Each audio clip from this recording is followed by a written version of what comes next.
On myself? Yeah. So I will go ahead and give a quick introduction and then I will start asking you the questions if that works. Okay. All right.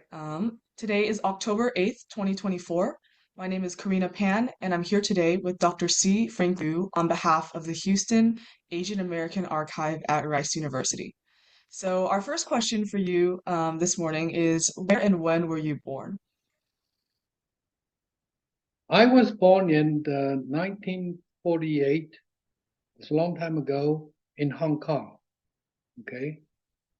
And then soon after, uh, when I was still very young, I don't remember now, our whole family moved. We are from Taiwan because at that time there was this uh, retreat for the so-called Chiang Kai-shek's Kuomintang, okay, into Taiwan.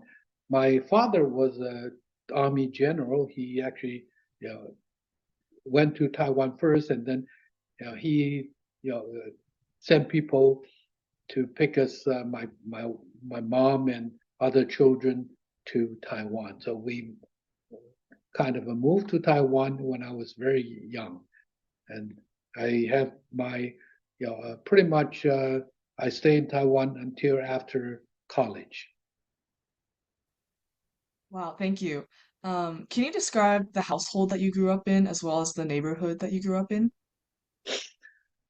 It was a very normal kind of a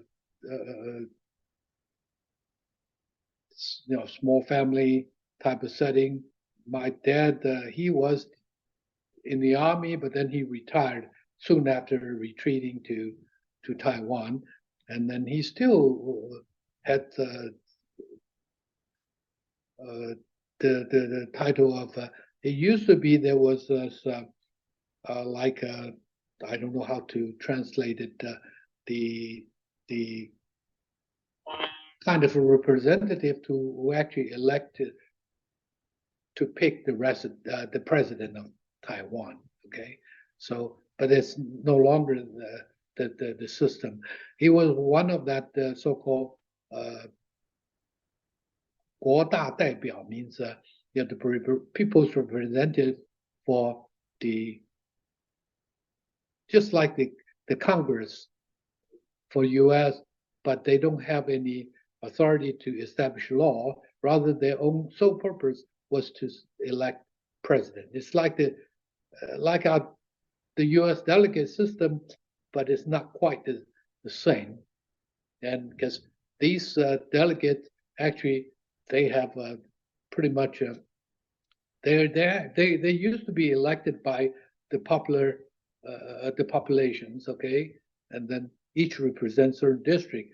But after the Kuomintang retreated from China to Taiwan, they kept the system. My father was one of the members there, so he has that job, but it's just a title, okay.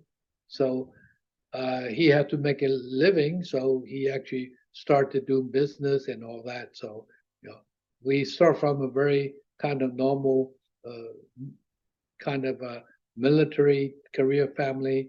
And then, my father went in business and he was doing quite well. Okay, so uh, I didn't sense it at that time, but we live a very comfortable life. Say I went through the elementary school.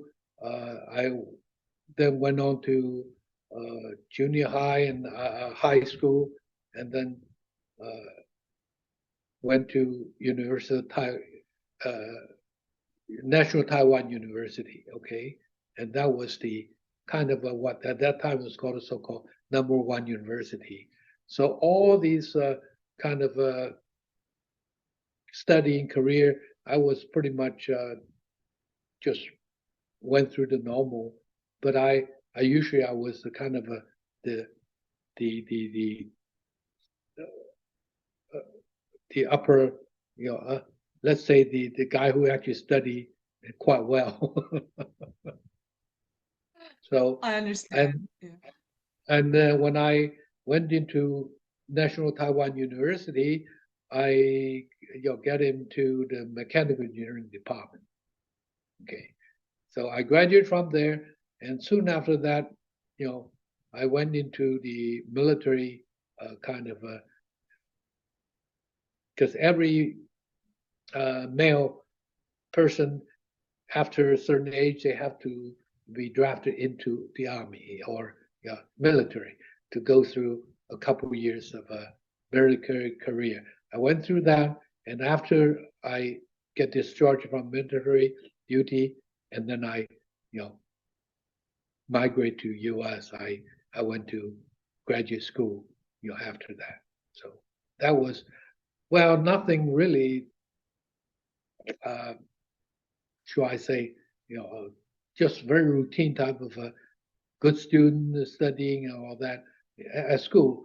But outside of school, I was pretty naughty, let's say. Okay, I I go do all kind of stuff. Went fishing. Just because at our age, the little kids, when fishing, it's not very often because I when I went to fishing, I went to these pretty big river stream and all that. A lot of kids get drowned. So I just don't tell my parents. I just went there, just and also I play with my playmates in the neighborhood. We did all kind of naughty things, like knock on people's door and then hide it. And then when they answer the doorbell, nobody's there. They get very annoyed. We're very happy. So that pretty much was my uh, grew up career. I did remember one thing. I was different because I had early on I had this uh, uh, sense to make money. Okay, make little money too, so I can spend money. Okay, my parent, although our family was quite well, quite okay, they don't really give me a lot of little spend money because they believe I don't need money anyway. Okay, so they don't give me but I like to have my own money so I can spend it my way. Okay, free money. So I start to make money. When I was very young, I went uh, to this wholesale toy type of outfit, buy up all these toys, and then bring it back and sell it at a profit to the neighborhood kids. Okay, this I don't know. You probably don't have that, but like for instance, there's this kind of a box grid and with a paper on top, and then underneath these are little price whatever. Okay, and then you pay that these kids will pay me like 10 cents, and I let them poke a hole on one and pick out their winning. Okay, I make money that way, and I actually typically my profit ratio is about 50 to 80%. Okay, so I was doing that, yeah, and then I kind of most kids don't do that. Okay, but I get learning how to do it, and later on I start to raise bigger money by raising and then send pigeons. Okay, I I had some pigeon, and then I actually sent them out to compete against other pigeon raising people, and then we actually the prices, for championship pigeon, the price, the winner price is quite high. Okay, and you can talk about like roughly about $1,000 equivalent, say 60 years ago. That was quite a big chunk of money for little kids. Okay, so I was doing that kind of thing.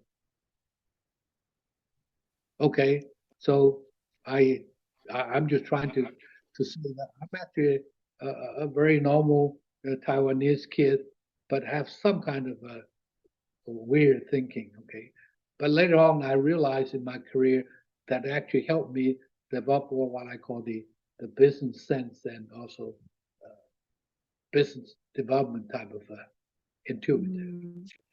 Yeah, I understand. I understand. Wow, great to hear. It sounds like you had a really, really fun, amazing childhood. What are some values that think your parents emphasized in your upbringing? Could you repeat that question? What are some values that you think your parents emphasized in your upbringing? Well, as I said, my father was a pretty good self-made business person. Okay, and then he uh, started with the first taxi company in Taiwan. At the peak of his career, he of course he has partners.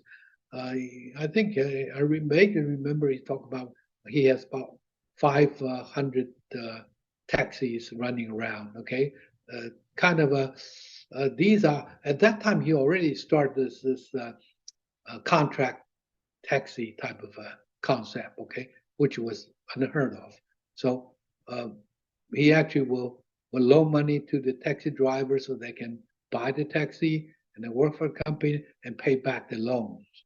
Okay, so and then he later on went into later on early on he already uh, went into not real estate.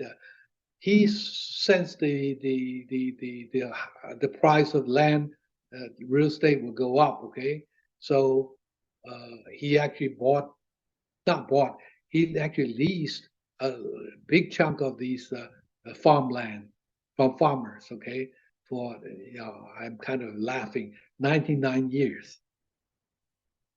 So instead of buying, he leased them, and then at the long-term lease at very, I wouldn't say reasonable, low rate. Okay, and then later on, he started to buy back when he has enough cash the land from the farmer, and then uh, team up with a real estate developer to develop into building housing project. So he made money that way too. So, but he also is a very generous type of person because he had all these money and we have all these real estate thing. I remember when I grew up, I live in a pretty large, one-story house that we have about 15 bedrooms. Okay, yeah, yeah. So, and I can tell you that in one of the room, that's where I keep my pigeons. Okay, it was very funny because I used to build a pigeon house on top above the house, and then later on somebody stole all my pigeon. Okay, yeah, they stole it. Okay, because all these are champion nice pigeon, they stole it. So to protect my pigeon, I raised pigeon again, but this time keep inside the house. So in the daytime, the pigeon will stay outside the yard. At nighttime, they all come in a row, walking through the kitchen, through my house, and then into their bedroom.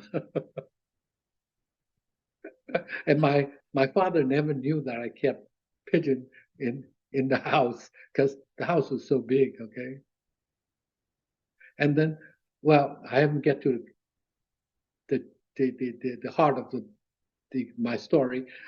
My After we moved from that house, okay, my father actually donated that big house and the land, okay, just donated to a to a kind of a charitable library. Okay, there was a guy in Taiwan at that time. He actually go out and pick the trash and resell the recycled trash thing. Okay, he did it all by himself, raised enough money to establish a library for poor children. Okay, but then my father found out that he doesn't have a place, so we donate that big house to that guy, let him set up his library. So for totally free. Of course, the there was the condition that they will never sell the house. It's only for library charitable purpose. Okay. And then 50 years later, I went back home trying to find that place, nowhere to be found, because the kids or whatever who continue this library thing, they sold the land, and now it's all apartment buildings. I was so sad. But so my father was, pretty generous in terms of charitable thing. He just, have a big heart in terms of, take care of all these things. So he doesn't publicize that. He just gave it away. Okay. So and nowadays I started at my age, I started thinking, okay, I want to do something. So I have been saving money, aside. So, I am going to establish a small foundation for college scholarship foundation. So, yeah, I have some of my assets stashed away for that purpose. So that was inspired by him. Mhm. Wow, yeah. Well, Thank you in so terms much of for my sharing. mother, she just a family housewife. She just cook, cook, cook, and she made excellent dishes. I recall. Yeah. Yeah, wow. Thank you so much for sharing. I know you mentioned earlier that you went to National Taiwan University for your Bachelor of Science in Mechanical Engineering. How did you decide to choose that specific school? Oh, because at that time everybody's number one choice was that. So now in terms of uh, choice, that was my number two choice. Number one choice was, of course, computer science. Okay, at that time, computer was just starting, and every and I did sign up my number one choice, but then my they have this college entrance exam. Yeah, very soon get a score, and depend on your score, you get assigned your number one choice, and if it's all failed, then they fall into number two. Mechanical engineering was my number two because in in university I was pretty good at physics and that kind of science. Okay, I was not good in chemistry. Okay, so course wise, so I picked computer science because it was the fancy thing. I didn't get in, so number two was mechanical, so I get into mechanical engineering. So I was that instead of choice, that's kind of like it's it's like lottery, but then depend on your score, you get into different. And a little did I know that actually that decision pretty much set life for a lot of people at my age. Okay, through that career, because uh, I now realize that had I got into computer science, I would have building all these computer stuff and maybe get involved with AI and all that because you acquire not only the basic knowledge of your career, you actually you know kind of get involved in certain different branch of career. Thank you so much for sharing. I I, understand. one Mhm. thing at that time, although we kind of decide out what we want to do, but we don't have enough freedom. So we never develop or say, okay, okay, I like to do this, therefore I choose this career. This wasn't the case. It was the college entrance exam determines most people's fate or career. I see. Yeah, definitely seems like a very different education system than what we have here in the States. In Asia, Um, it's still the same thing. Yeah. mhm. Yeah. Can you describe kind of your overall undergraduate experience and some defining moments that you might have had? Okay. Again, I mentioned I was a little naughty kid when I was young. Okay. In college, I was even worse because I happened to have something to my advantage. My memory capacity was pretty good. Okay. So I usually just read a book and then I kind of understand it and understood it and then memorize most of the things. Okay. Kind of page by page thing. Uh, so uh, going through college in terms of academic career thing, it was relatively easy for me. So what I end up doing is spending a lot of my time, kind of go play what do you call that? Is it uh, snooker or whatever? You know what I'm talking about? These big table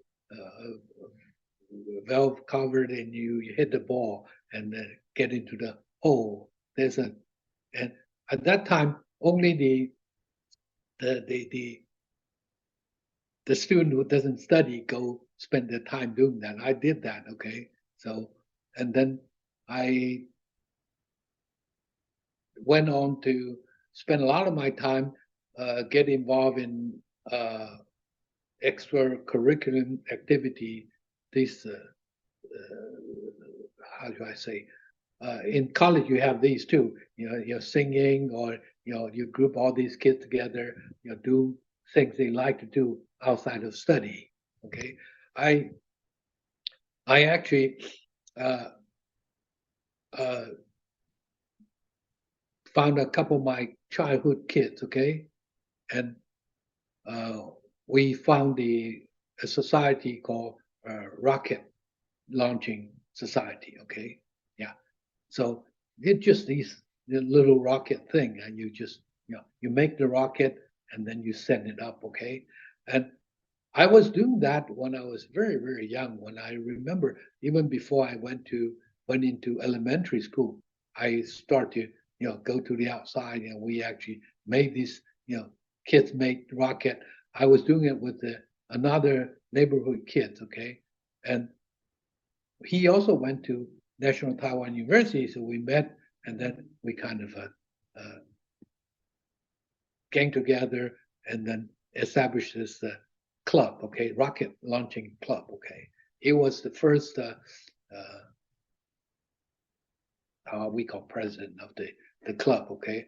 I was the second one, so and anyway, I spent a lot of time doing that, and then this rocket launching society after I graduated actually became very popular because they actually get the help from the some military academy type of people, and then they launch rocket that went up you know several miles. Okay, these are the real uh, big rocket. Okay, and and of course that rocket type of experience uh, get get picked up by the Taiwanese military branch, and they actually develop into all these new rocket system.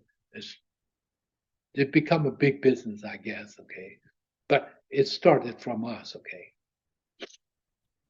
Wow, that's incredible. That must have been such amazing No, thing. but that just a hobby. Let's put it call it a hobby. Okay. But I usually have this uh, uh,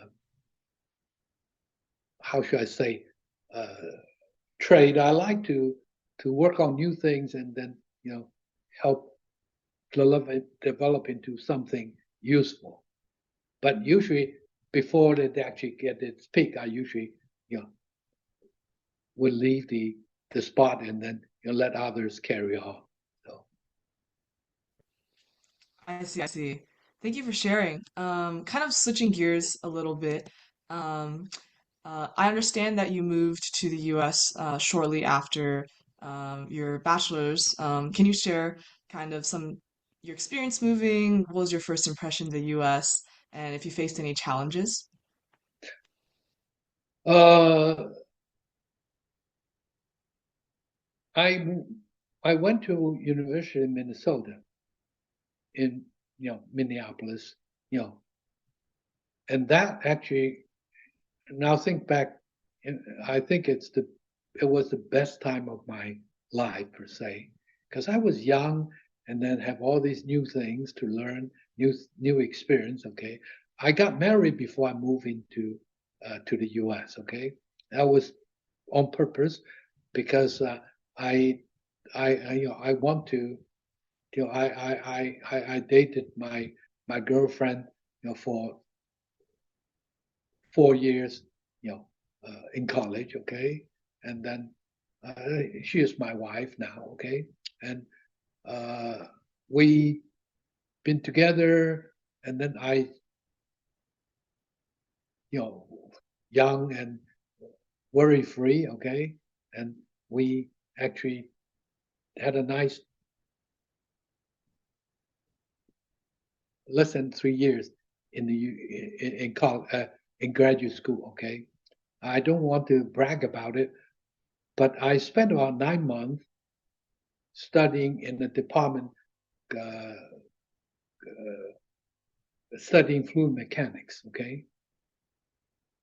Because my goal was at that time to get into aerospace industry, because of my rocket launching club hobby, okay? And then my goal was become a NASA, whatever, kind of a researchers, research scientist, whatever. And then after 9 months, I got my degree, master degree. Okay, I changed my mind.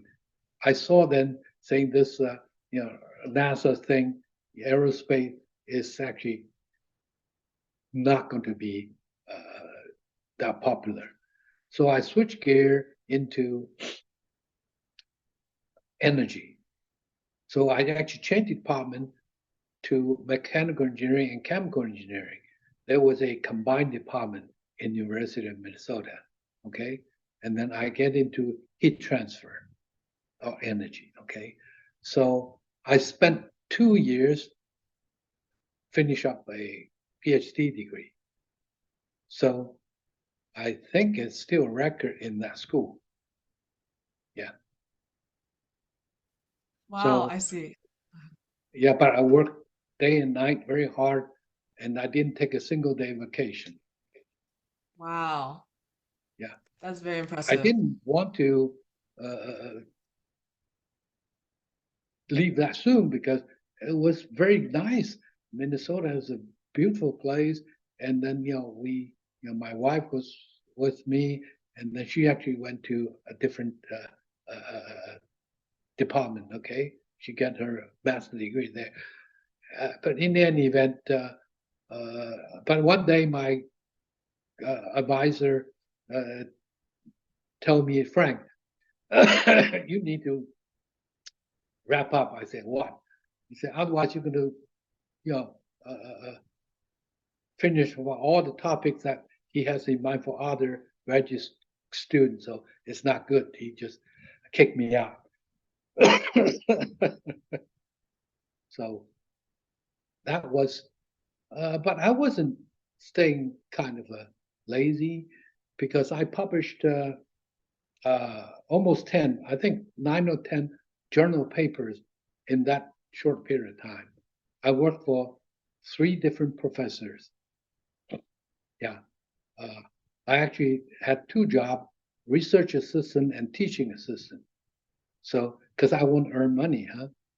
And and some kid, some other student was pretty mad, and they complained to the department head saying, "How can Frank occupy 2 spots?" Okay, and then the department head went talk to these professors.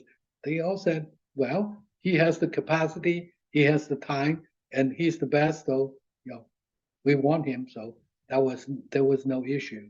So I well I enjoyed that challenge. Okay, because of the 3 professors, actually 4 now. I think back because I still work for another professor from my old department, the aerospace department. Okay, so I actually serve three major master and then another professor. That's why I managed to publish all these papers because they keep telling me, okay, Frank, you can do this and that. Why don't you do that? I did it, and they published paper, and then I got to become the second author, except my thesis. I become the first author. Okay, so that was a good time, but too short. Yeah, sounds like an amazing, amazing time. Um, when you first like I don't arrived in know the US, about you. I'm sure you went through college. I now wish I had slowed down a little bit, maybe at least 3.5 years, so I can enjoy the that kind of academic life more. yeah, definitely, that's very understandable. So when you first arrived to the US, did you have any culture differences or culture shock that you noticed, or did you ever face any discrimination? Uh, Answer is no, because I was lucky. I felt welcome. Okay, like when I first flew to U.S., I stopped by in Hawaii. Okay, at the airport, I went out to the fountain to get some drink. Okay, and lo and behold, the juice comes out, not water, juice, fruit juice.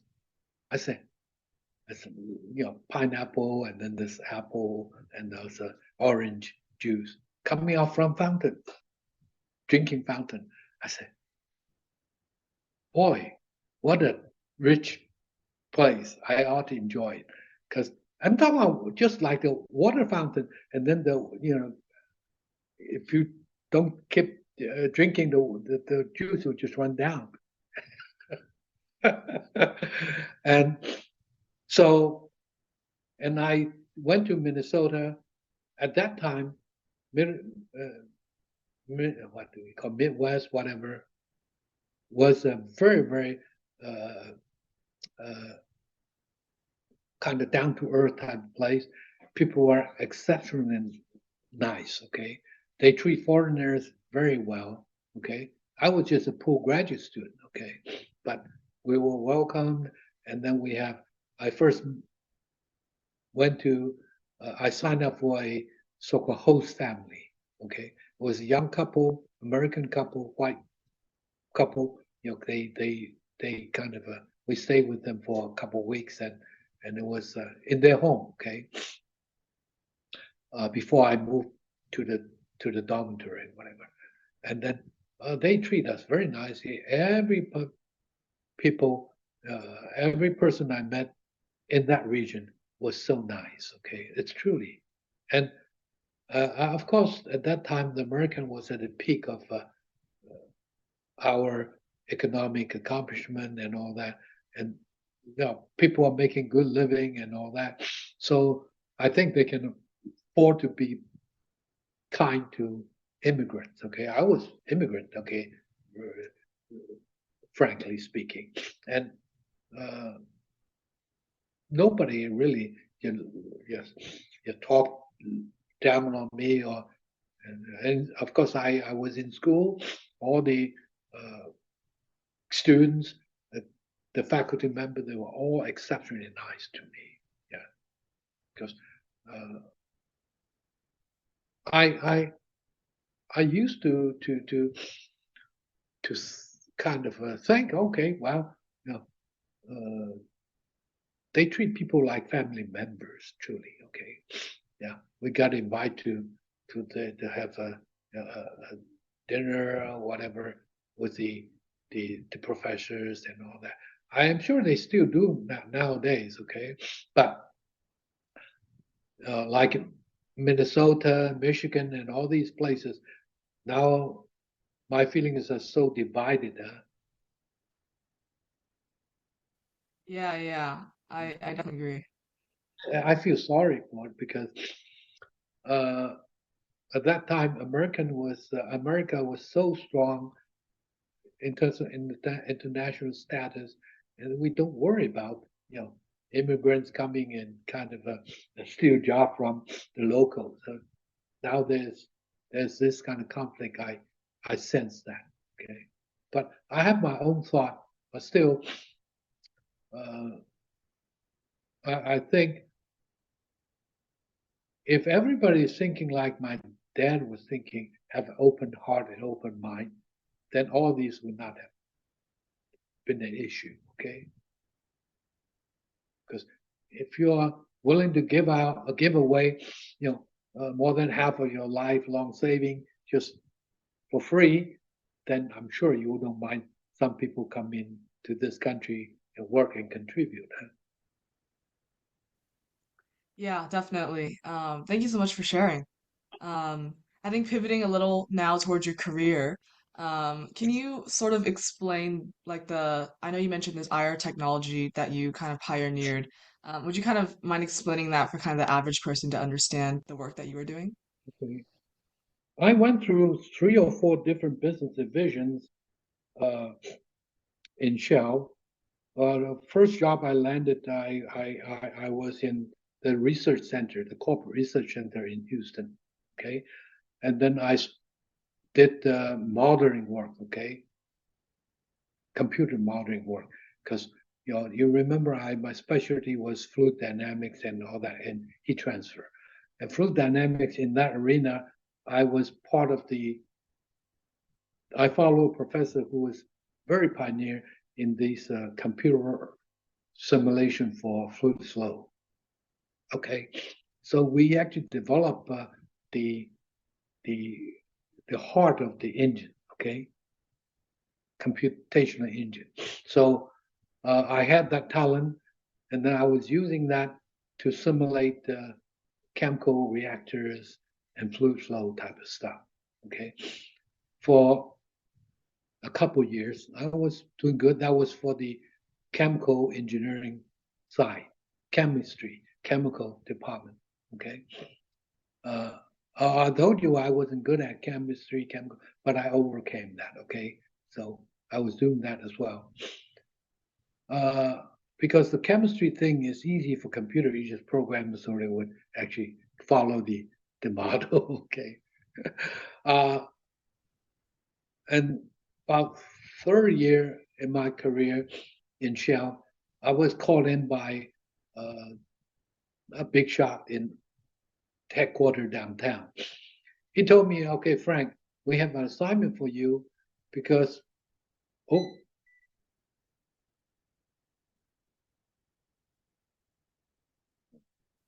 Let's see, it looks like your camera may have went out for a second. Can you oh, still hear me? there's a computer glitch. I'm on. It should come back. Can I go Okay. reset my video Yeah, no worries. Go ahead.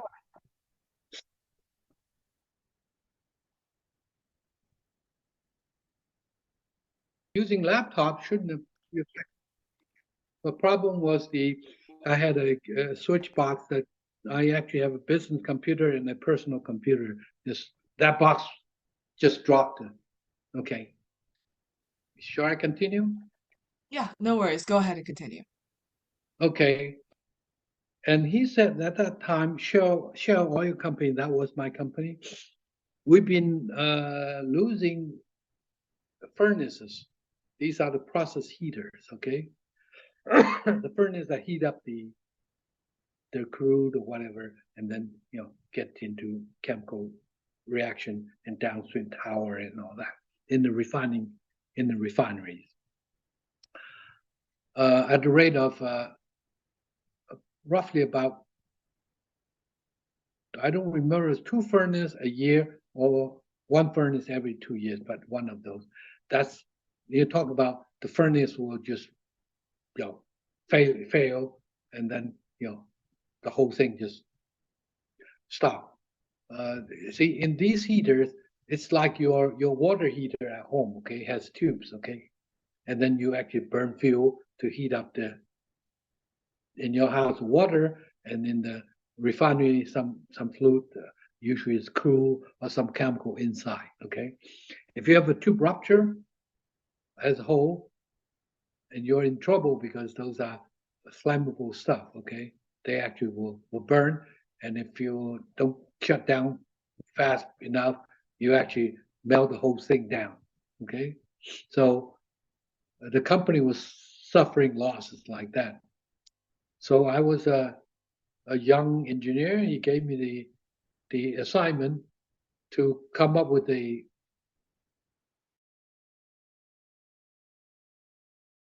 Are you still there? Come up with a way to deal with it. Oh, I couldn't hear you.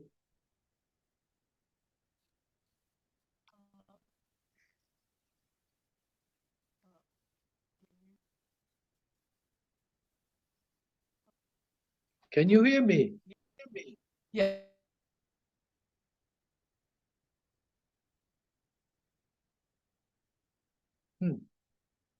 I cannot hear you, but can you hear me?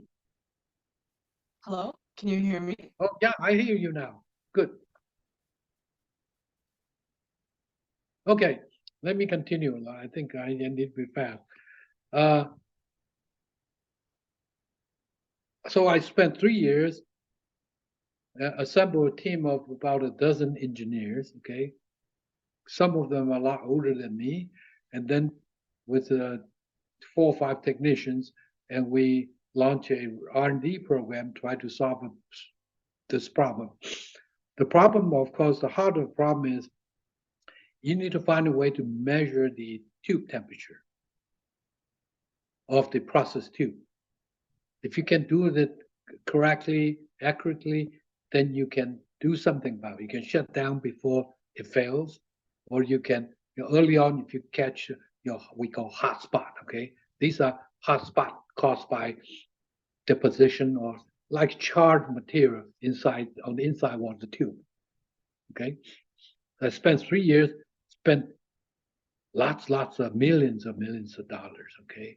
Because I asked the old guy downtown, say, okay, what is my budget? He said, no limit. You just spend whatever you want to spend. But he sent me a goal. He said, you have to reach 95. That means before year 1995, okay? We have to reach 95% production reliability goal. Means the furnace has to be up in the whole corporation overall 95% up. And when I took over the project, we were about 70 something percent. You know, a lot of time, the furnace were down. Okay, so your company was losing hundreds of $1 million a year. Okay, yeah. So I spent 3 years. I did all this research. That's where I started about the IR, infrared tomography, scanning type of thing. We only focus on furnaces.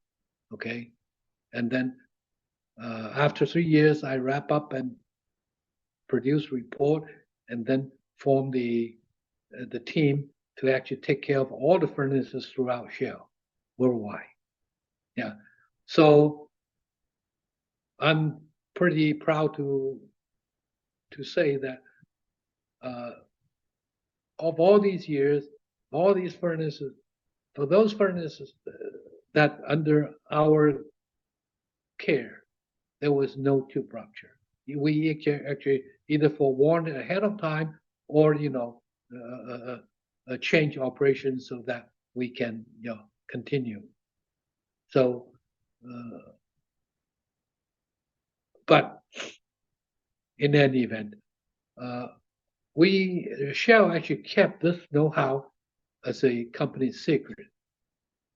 So we keep a core team of just 2 or 3 person within each Europe and US that has the know-how to do it properly. And then in each refinery or each plant location, we have 1 or 2 person who actually went out, take the infrared image, and then they can do preliminary analysis. The core team back at headquarters, home office, we actually double check, or we sometimes send out people to to go take new data. Okay, so that's how it was managed, and we've been doing that for about 40 years in Shell. And nobody else outside of Shell knew about this because we want to keep it a secret so that nobody knows that we actually can push the heater to the limit without breaking it. That was the thing. And then, of course, I went on to get into become energy coordinator, all these executive ranks later on. Okay, but the structure I left, I kept there, went on for many, many decades. Okay, in Shell. Okay, and then after I retired from Shell, I had people from Exxon, Mobil, from BP, and all these folks want me to, help them, consult for them. I turned them all down because I didn't want to, betray Mother Shell per se. Okay, yeah, that's Mother Shell to me. Okay, so I only consult for very small refinery, independents. Okay, 3 or 4 of them. That's how I, start my consulting career after I left Shell. Okay, so, but then about 4 or 5 years ago, I knew that Shell was exiting. We sold almost all the refinery in the whole wide world. So this technology is no longer relevant to Shell business. Shell doesn't want it anymore. So I start to build this and back up, and then I kind of joined force with Beck. Okay, that's the company I'm with right now. So they've been doing this quite successfully in the last 4 years, almost 5 now. So and they're trying to, well, of course, all the know-hows with me. Okay, so I trained a whole new team, and we followed that, and that's the IR thing. And we're still very unique in the sense that we are probably I should say, definitely the most accurate, the team that can do the most accurate measurement. Because back in the Shell days, I invented a lot of little gizmos. Okay, we actually can use that to check our accuracy. Like one of the major inventions I did was something we call goldfinger. Okay, you heard about the Goldfinger 007 movie? I don't Goldfinger. think so. I don't You're think too so. young. That talk about a guy, has he likes gold. So he touched things, turn everything into gold. Okay. Now, this goldfinger thing is actually an instrument, a water cooled instrument we insert into the furnace, touch it too. It has a cup, small cup, gold plated. And because of that gold plated thing, we can actually measure the tube temperature while the furnace is running to within 2 to 3 degrees Fahrenheit. So it's the best tool you can use to verify your IR measurement. So that's become a little bit too technical, but that was my invention, so I feel proud of it. And we are using that technology even today. Of course, not too many people knew about it because that was a secret. Wow, yeah, that's fascinating. Thank you so much for sharing your work. I know throughout your career, your roles have kind of really evolved to kind of like an executive position. Can you kind of adventures and rewards that came with that, as well as maybe how your philosophy towards working has changed or how you approach the industry? Okay. Well,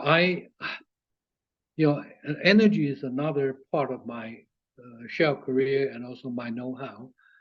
So after research center, after all these engineering things, I went on to the gas and power division in Shell, Shell US. I became the general manager, that was in Houston downtown for these energy management. Okay, I was also the energy coordinator for Shell US Corporation. I got involved in price negotiation with power company, with some kind of a energy supply chain. Okay, and of course I was part of the very important part of how to keep the energy efficiency high in manufacturing plant. That was what we were doing. Okay, and then after that venture, I get promoted to become the senior VP for Shell's engineering arm in the U.S. Okay, and uh, uh, of course, I was doing that business development and also business and technology integration. That just pick out the best applicable technology, the one that has a competitive advantage against other people, other oil company, and use it successfully in operation to accomplish business revenue. Okay, that's kind of my job. So I was running around and all that. And then following that, I went to Shell's Beijing office. I was their executive vice president there.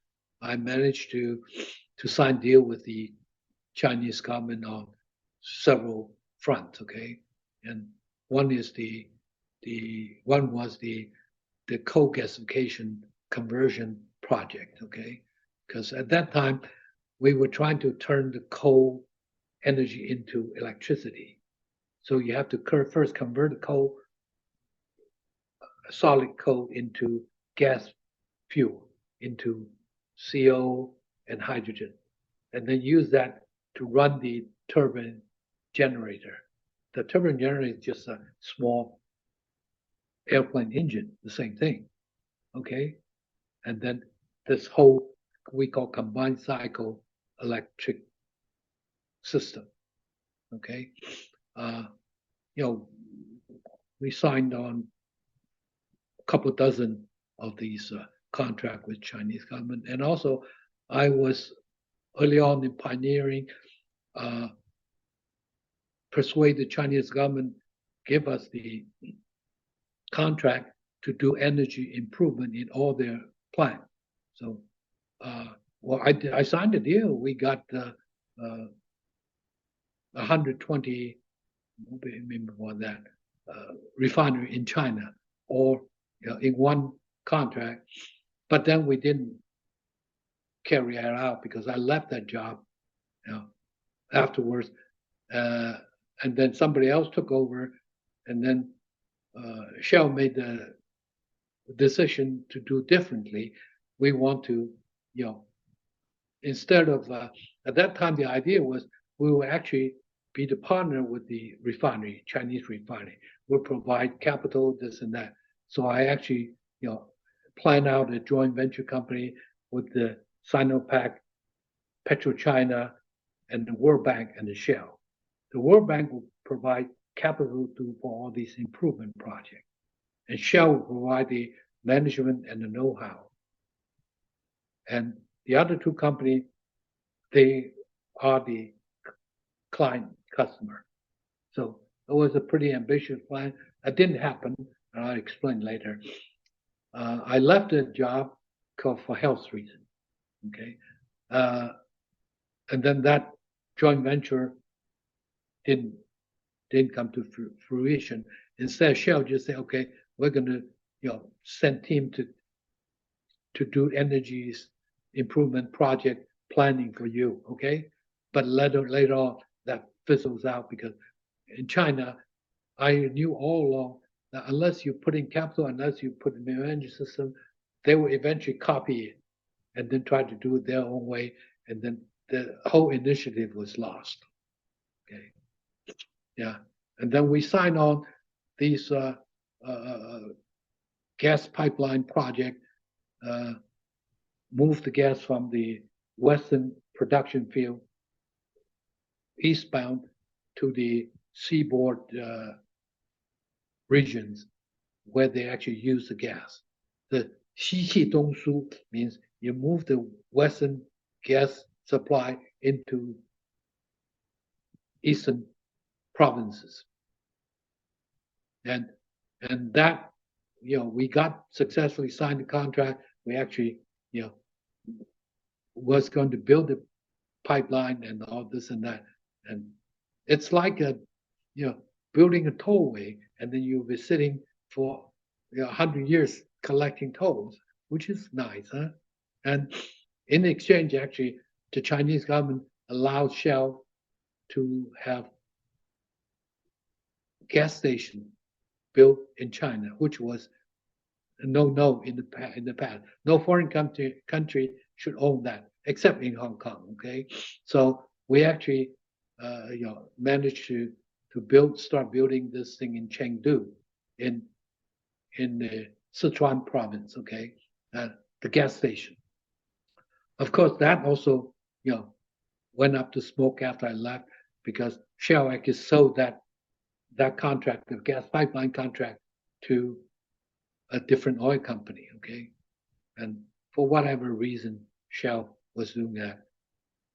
But in any event, now back to the thing I talk about. I left that for health reasons, because when I was the EVP in Shell in China, I was commuting from Houston and Beijing back and forth 3-4 times a month, because I have people in China, in Asia I manage, and also I have still have the same team in Houston, because we need to have engineers and all that to help support energy improvement project. Okay, so and also at that time we still have energy business in Houston, which I also supervise. So I was doing too much. It took toll on my body. I didn't realize, because I didn't feel anything bad until one day I flew back from Beijing to Houston, and then in the next I get back at midnight, whatever, and the next morning I went to have a breakfast meeting with my staff in Houston, and then I collapsed in that breakfast, and then they sent me to emergency, whatever. A doctor realized I had an ulcer, what they call upper GI bleeding. I lost half of my blood. I didn't know about it.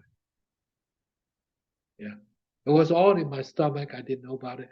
I was still organizing the meeting until the ambulance sent me to emergency room, and then I start to the muscle relax, whatever, and all these blood came out my pen, and then just whole floor full of thing, and it was pretty bad.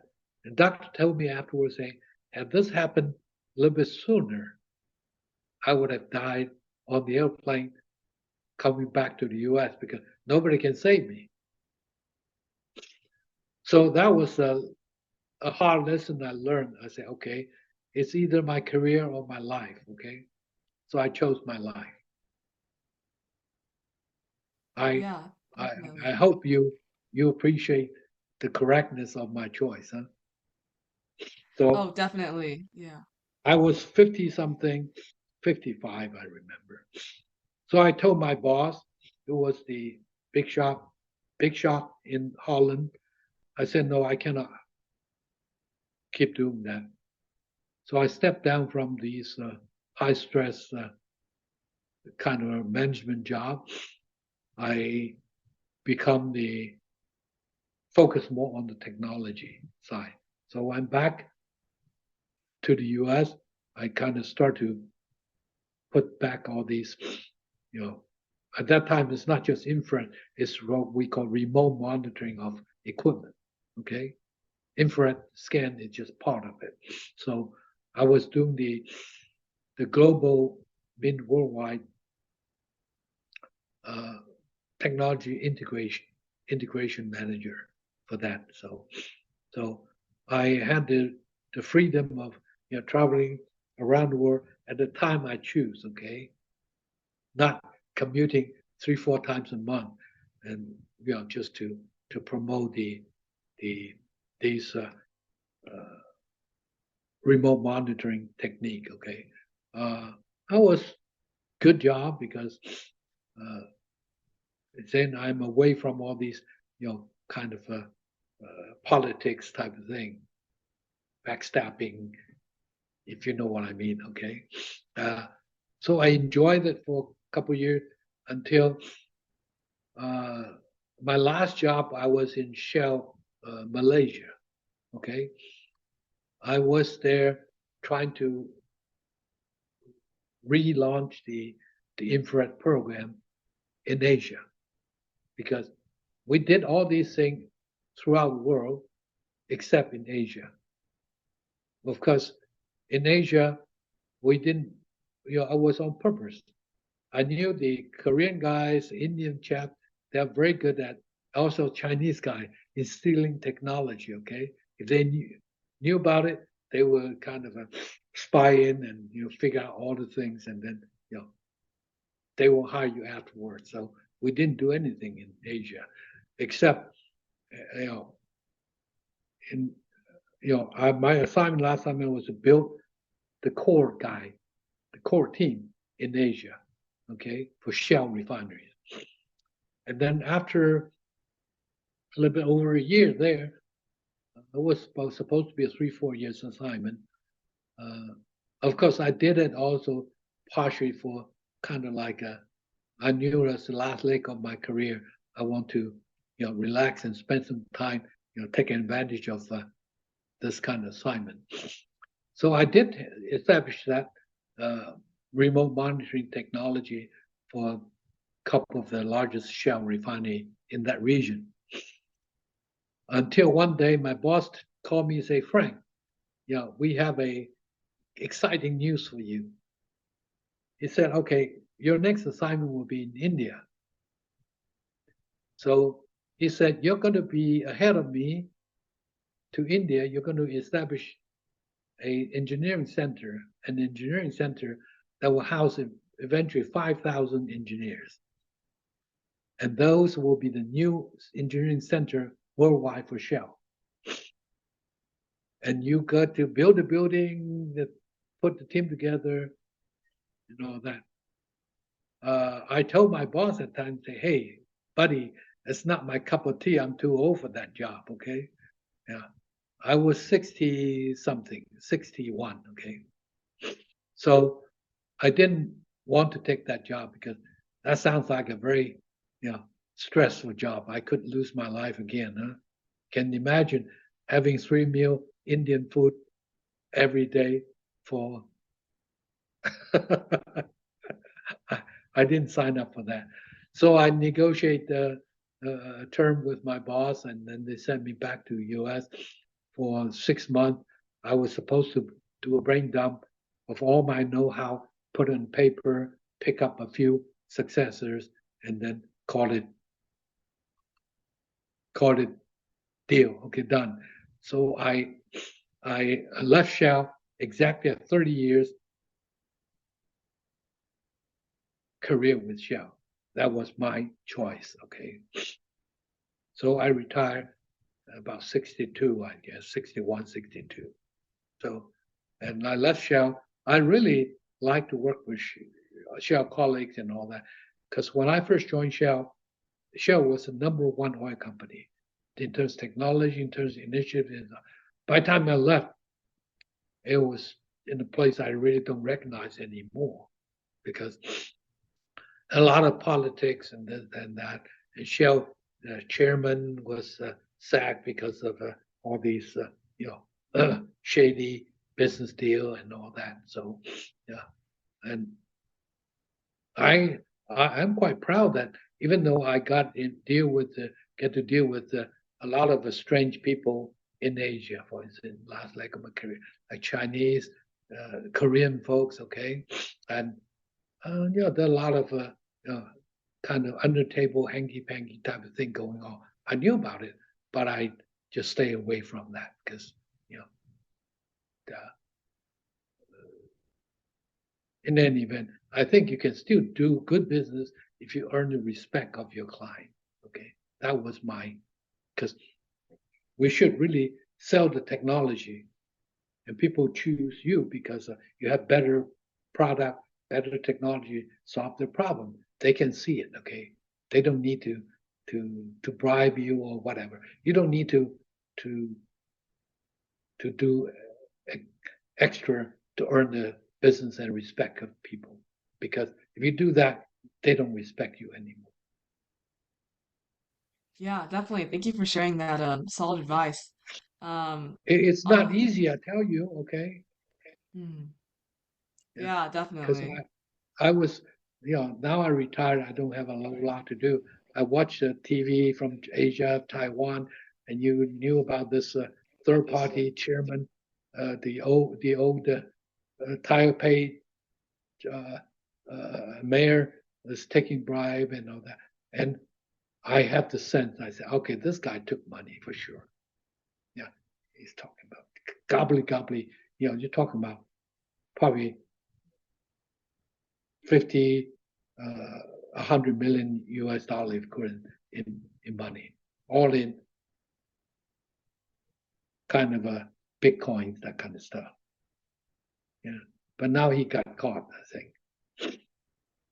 Well, I'm Yeah. sorry, this has nothing to do with me. Just tell you No that I worries. get No worries. amused No by worries. all these things, okay? Yeah, definitely. I think just last few questions about the career. What advice would you give to Asian Americans of this younger generation that are currently interested in pursuing Ah, sort of a a similar good career? advice, a good question. I have two sons.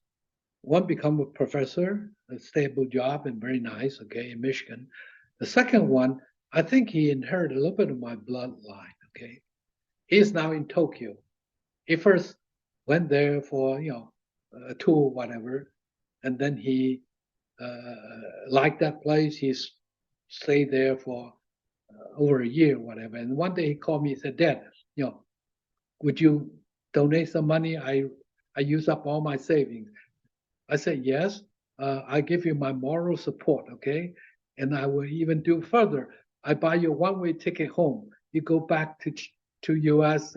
He graduated from uh, Berkeley, have all these nice credentials. Uh, and then you find a job, earn your money. You can go anywhere you want to, whatever you like.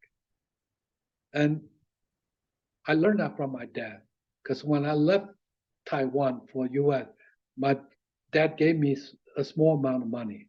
I remember it's about 5,000 US dollars. I was married already. He said, "Son, you know, this is it. This is the money you start your life. Okay. I hope you don't come back to ask for more." That's a hint that you're on your own. So I took that money. I built my life. So I was trying to give the same advice to my son, and he was pretty gutsy. He didn't take the offer. He didn't, he just flew back to U.S.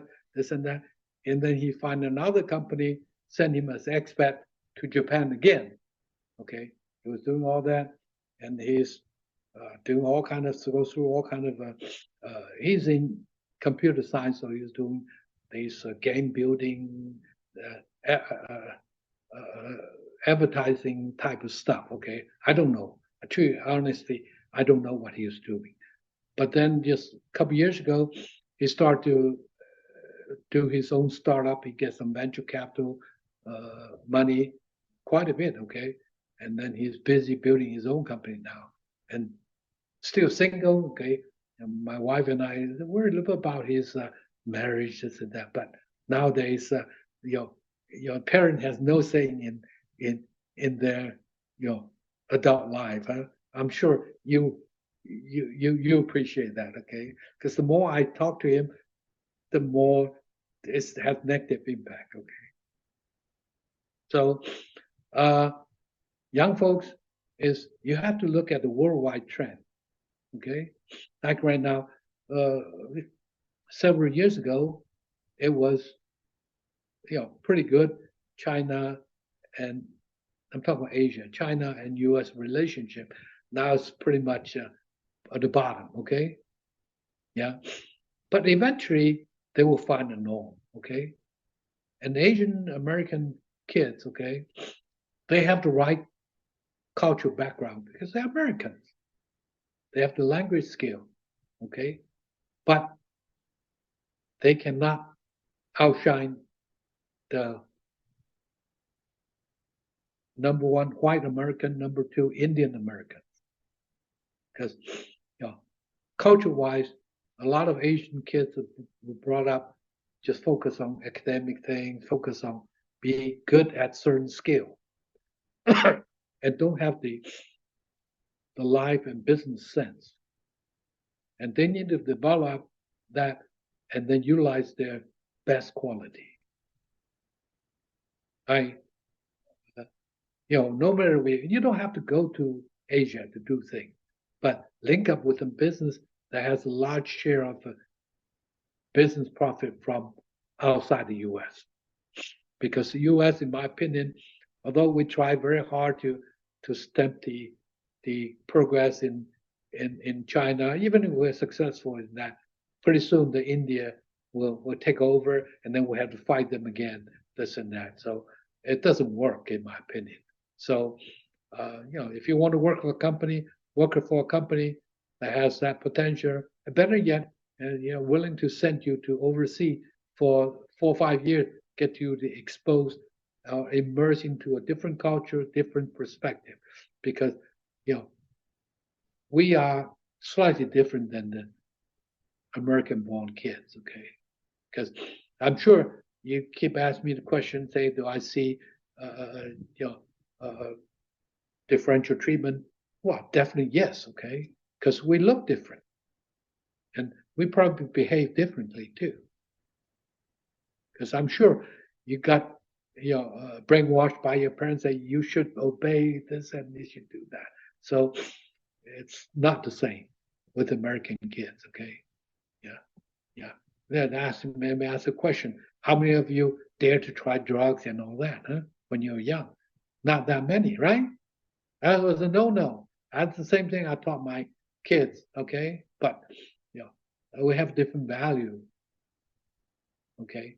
So, but try to use the best you have, because if you just stay in a company, doing a technical career, be watchful, be mindful, by the time you're 50 years old, you will get into a crisis in your life. Like I work at Shell. My goal, my ambition was to become CEO of somewhere. Okay? But I knew earlier on in my life that was not possible in the US or in Europe. So that's why I, kind of cultivate my career toward Asia.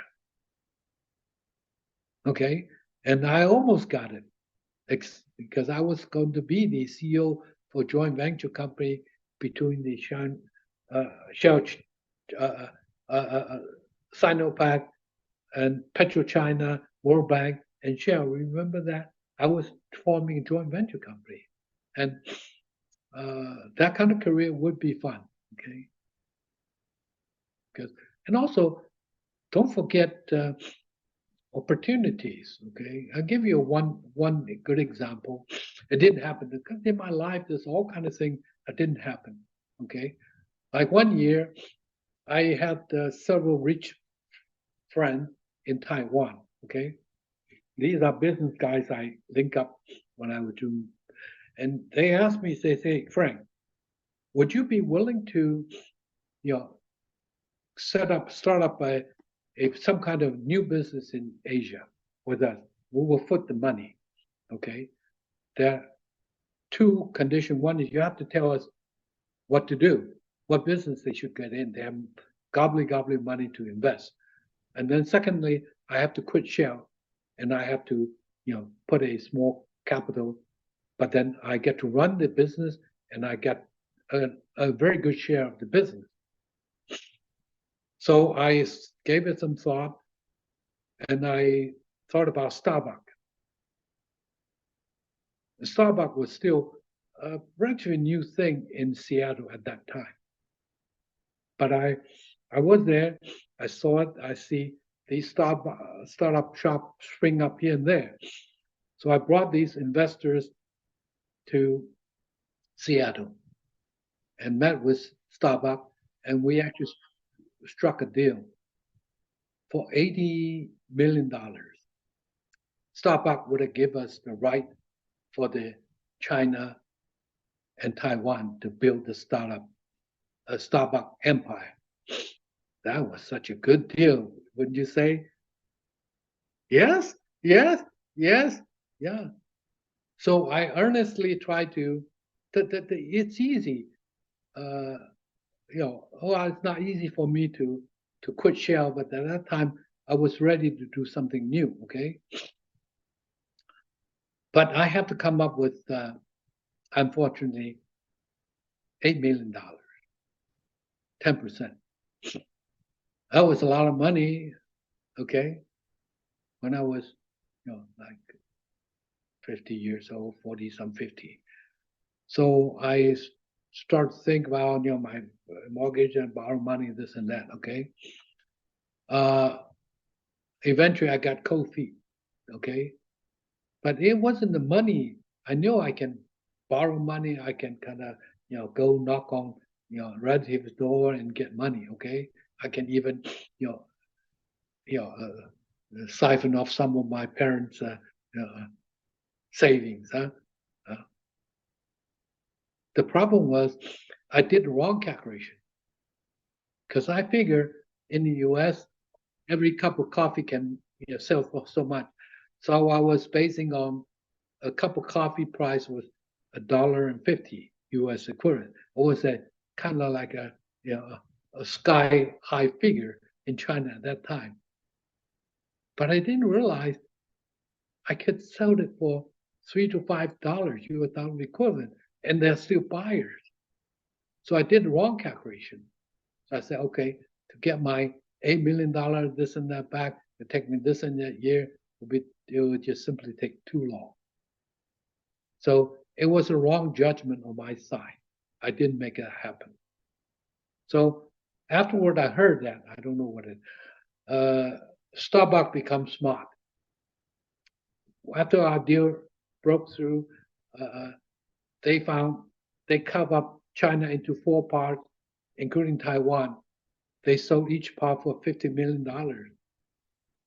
So that was the deal after our first deal.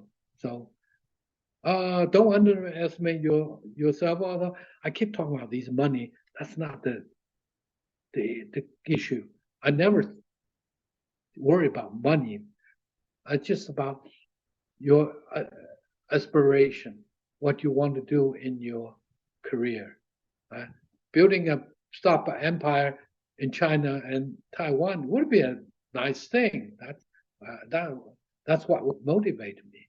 And the young American folks should think about that. Use your own potential to your advantage, because U.S. is just a small part of the world. There's a lot of other people out there that has Asian connection, understand Asian culture, would like to deal with people the Asian way. And the white American guys, a lot of those don't get it. That's all. Yeah, definitely. Thank you so much for sharing your experiences. I think moving on to like kind of the second part of our interview, which is just Oh, building more kind of a interview. I fuller. thought it's all done. My life story is all spoken. Just I would like to like kind of build a little more of a vivid portrait of like you as a person. So kind of the first question that we have prepared is how do you identify yourselves in terms of ethnicity and nationality? I'm American. Yeah, good. Once I moved to this country, I knew all these, say, a little bit less than 50 years, 40 some years, I've been in this country. This country actually offered me a lot of opportunity, gave me a lot of training, gave me a lot of life experience that I use it to better my life. So, number one, America. So I I like to make America great again, but not the Trump way, okay? Because I think we can use our experience to build a better world. For instance, global warming, okay, and all these things. U.S. has the power. We have the financial. And we control a lot of financial transactions at banks and all that. Okay, and we should think about that because I think global warming is a real trend. We need to do something about it. Okay, otherwise my house will be beachfront. That would not be a good thing. Okay. Well, Can I you live tell us? 60 miles inland. Okay. Mm, yeah. Can you tell us about some hobbies or interests that you have outside of your career? Public interest. Oh, Yeah. I got involved with you folks for a funding request. I request the Child Family Foundation because I don't belong to this church. There's a Houston Chinese church, which happened to be the oldest Chinese Asian church in Houston area. Okay, and then just 2 years ago, they have this community service initiative. They want to build, instead of building church, they want to build, library, uh, gymnasium, and child care, senior center, that kind of thing for community service purposes. So the HCC actually happened. That's well, I believe in God, but not devoted as the kind of a Bible in that kind of way. Okay, I think there's a law in the universe that I didn't understand. Okay, but there is something like that. Okay, you can call it God. So everything probably is pre-planned. Okay, have a start, have an end. Okay, I don't know what will happen. I don't worry about it. Okay, my life is too short. But still, I would like to contribute to goodwill, good things. And this sounds like good thing. So I approach uh, Lady Chow for introduction to their family foundation, request some funding to help build the gymnasium next to the church for kids to use. The church will actually have a plan to have these use like after school tutoring, whatever, help, so that the poor kids in the neighborhood can come and play ball, this and that, and then afterward they can stay and do their homework until their parents get home. They can go back home, and we also have daycare facility there, and we in this church we will actually have it was a warehouse building they next to church they acquired, big one. They would donate part of to the Houston Food Bank for storage, docking, and all that. So those are all good cause in my opinion. Okay, so I took on the challenge to get some outside funding, mainly from the Child Family Foundation. Okay, so that was kind of thing. I think we should do it. Okay, and and I also encourage the Asian parents don't leave too much money for their kids because it will only spoil them. They don't need the money.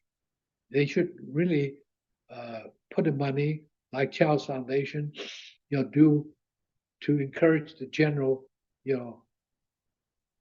third or fourth generation Asian kids to go into college, to do this and do that. You follow what I mean? Like I personally have set up a trust that will actually take care of the college funding for my grandkids. Okay, that's on the kind of a selfish, private side. Okay, because I said that for those kids, grandkids want to go to college, they will get money for the college funding. But for those who doesn't go to college, they get maybe half or 25% of the would-be tuition, okay, as a gift. So you either get full or you get part, okay? If you don't go to college, you'll get the full amount. So that was my design. So we'll see. Yeah, definitely. Thank you for sharing. I think, May I ask a personal question? Do you have a rich dad and mom? no, I think they're pretty average parents. Okay, just like Yeah. okay, yeah, just like myself when I landed in U.S. I have Mhm. $5,000. Mm, yeah, definitely. It's amazing kind of how far you went with that small bit as your starting point. That's why I'm so appreciative to the to America because this country made me into something. If whatever, then I need to pay back.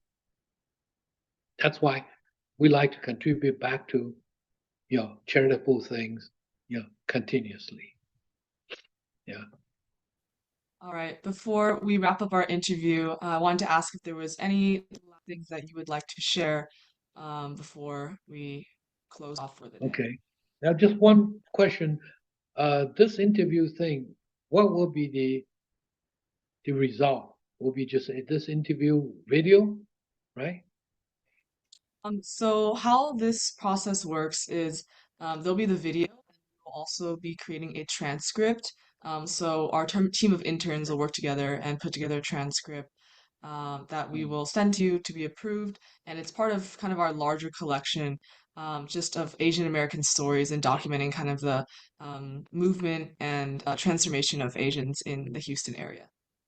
So, do I get a chance to read not only my story but other people's story too? I guess so, right? It's in public Yes, domain. definitely. Okay. Yes, this is all Well, public domain. So there's so many interviews we have out there to take a look at the different lives of all yeah, sorts of people. I would like to see it, and if it's some that I can use to inspire my uh, granddaughters. Okay, I have two granddaughters. I would like to use that because after all, they look Asian. They are Asian. Definitely, I understand. Okay. Well then, thank you so much for your time today. I will stop our